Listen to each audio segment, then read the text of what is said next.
Night பாத்துக்கு போலாமா? Hi சேட்டா. போலாமே. ஏய் பிஜு, கெட்டப்லாம் செமையா ஸ்வீட் இருக்கு. எடுத்துக்கோ சேட்டா. என்னடா ஸ்வீட்லாம்? ஓணம் சேட்டா. ஓனானா? ஏய் ஓணம்டா.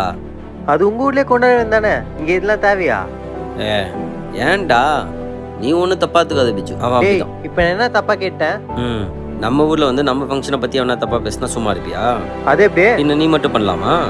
சரிப்பா, நான் சொன்ன தப்பு தான். நீ வேணா ஓணத்தை பத்தி சொல்லு. விஜய் நீ சொல்லாதடா. அவ்வளோதானே.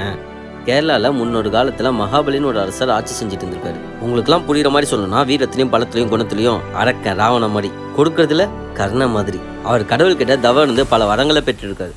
இதெல்லாம் பார்த்து பயந்த தேவர்கள்லாம் விஷ்ணு கிட்ட போய் முறையிட்டு இருக்காங்க. விஷ்ணு வாமன அவதாரம் எடுத்து அரசர்கிட்ட போயிட்டு 3 அடி நிலம் வேணும்னு சொல்லி கேட்டிருக்காரு. அதுக்கு அரசரும் சம்மதிச்சிருக்காரு.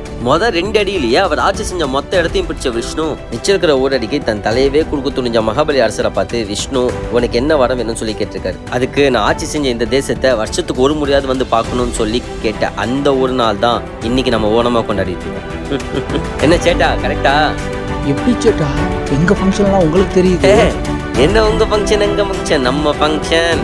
சாரி மச்சான், சாரி ப்ரோ.